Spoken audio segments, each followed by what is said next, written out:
Quando eu tinha 8 anos, meu pai foi diagnosticado com esquizofrenia. Eu passei 10 anos sem saber o que era uma boa noite de sono. Ele tinha ataques de pânico todas as madrugadas e dava gritos assustadores. Tínhamos que ficar mudando de casa de semana em semana porque nenhum vizinho nos suportava. E minha mãe também não queria colocá-lo para ser cuidado por outra pessoa. De qualquer forma, ela ainda o amava. Meu pai nunca tinha dado sinais de algum problema em sua mente, pelo menos não até aquele acidente na fábrica. Ele trabalhava em uma gigantesca fábrica responsável por criar peças específicas para caminhões. Isso é claro, em uma época que você não tinha um robô para fazer tudo por você.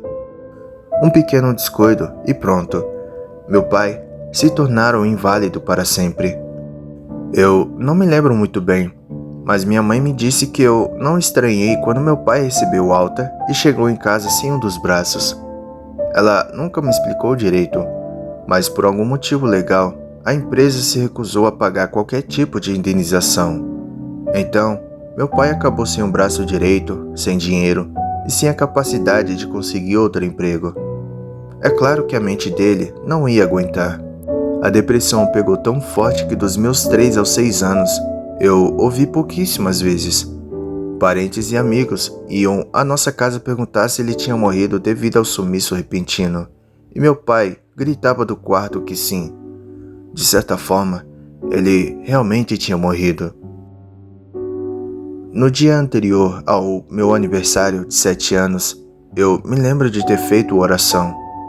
Hoje eu me considero ateu, mas aquelas minhas palavras ajoelhada ao pé da cama ainda estão em minha mente, como se parte de tudo isso que aconteceu fosse culpa minha. Eu pedi para que Deus consertasse meu pai, para que ele não continuasse tão triste. Fui dormir, e quando me levantei, meu pai estava à mesa preparando o café, algo que ele não havia feito nos últimos 3 anos. Com um sorriso esculpido de forma assustadora no rosto, ele contava sobre o sonho que teve. Um homem de aparência estranha apenas o observava e sorria. E como em um contato mental, lhe dizia para fazer um pedido. Minha mãe não entendia do que meu pai estava falando, mas se contentava apenas com o fato dele ter saído do quarto por um dia. Meu pai gritava, sem ao menos perceber que tinha elevado a voz, que não havia sido um sonho e que o tal homem havia lhe enviado uma carta.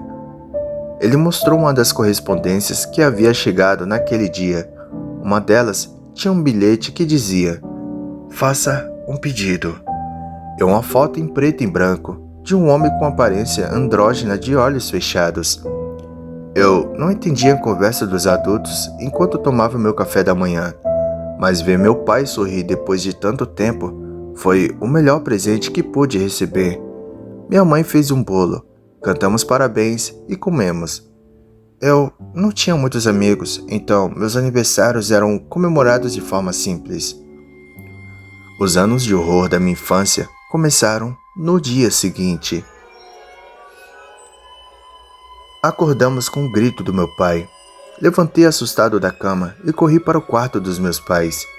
Ao chegar lá, me deparei com a minha mãe sentada na cama, com um olhar desacreditado, e meu pai em pé berrando: Meu Deus, o meu braço nasceu de novo. Eu tenho 2 braços novamente." Eu apenas permaneci em pé, tentando entender o que acontecia.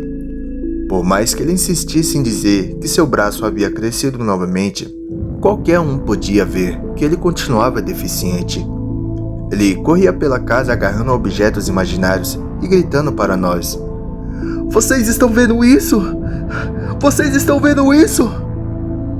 Quando ele tentou conseguir um emprego, mas não pôde porque não tinha um braço, ou quando ele contou e mostrou para os amigos, mas ninguém era capaz de vê-lo, ele surtou de vez.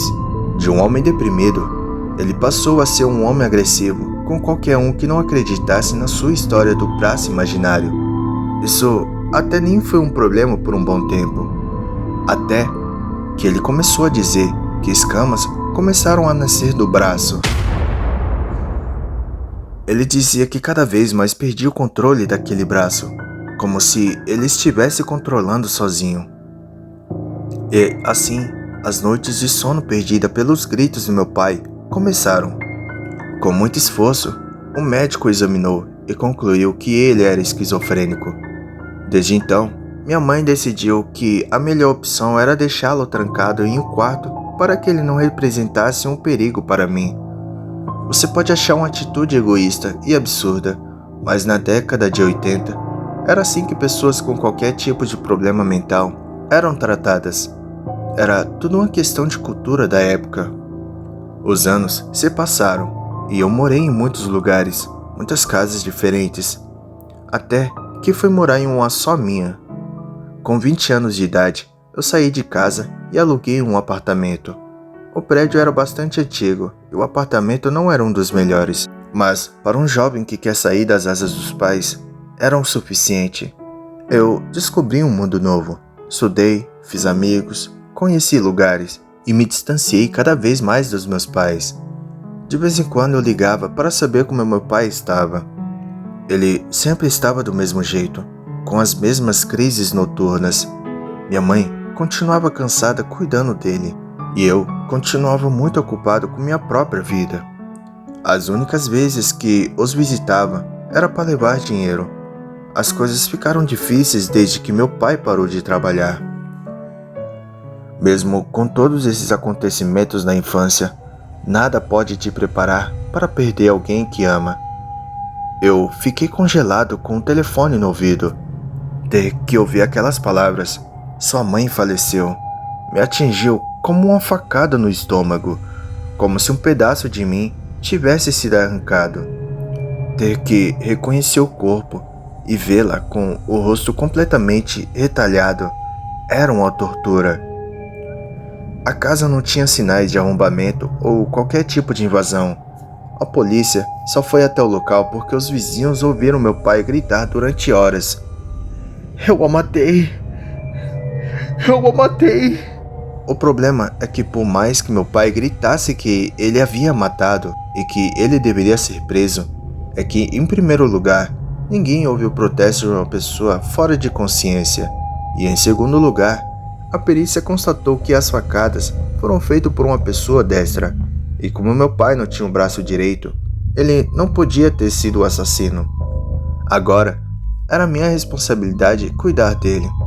Mas eu não conseguia sequer olhá-lo nos olhos. Não importava o que a polícia tinha dito. Eu sabia a verdade. Eu sabia quem tinha matado a minha mãe. Meu pai era um homem comum, e isso era o que assustava mais.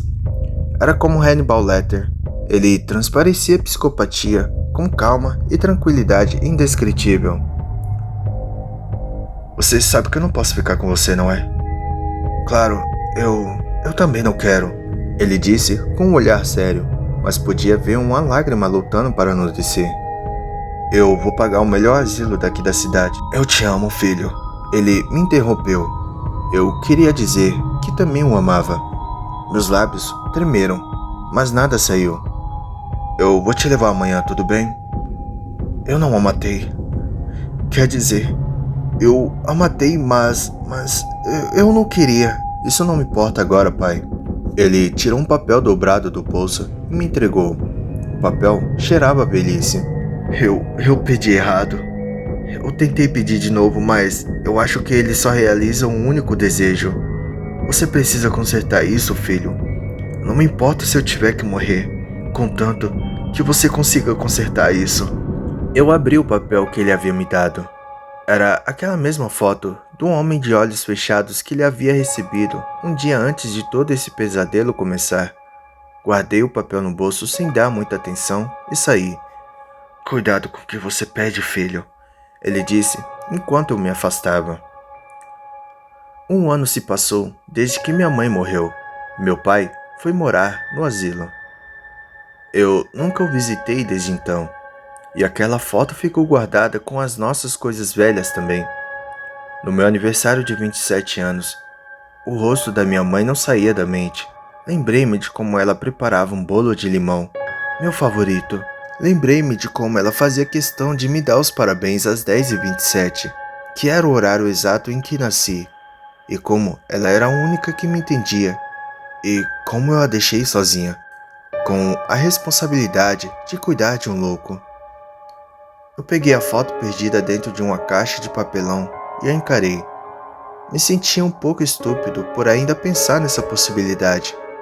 Eu apenas olhei e sussurrei: "Eu quero ver minha mãe de novo." Senti a foto esquentar na minha mão, e aquele homem abriu os olhos e sorriu. Fora o fato de a foto ter se mexido diante de meus olhos, o sorriso dele era assustador, quase debochado. Você deve estar se perguntando se os pedidos feitos àquela imagem assustadora se realizam.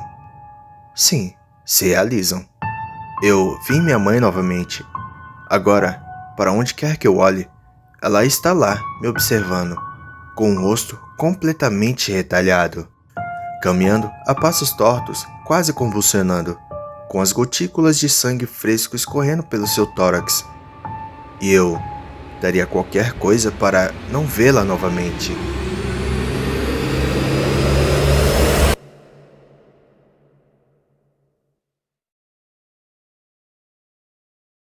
Olá, Creeper! Se gostou desse vídeo, deixe seu like, comente e compartilhe para quem compactue com o mesmo conteúdo que o seu. Ajude esse canal a engajar e virar um grande do terror. Até mais!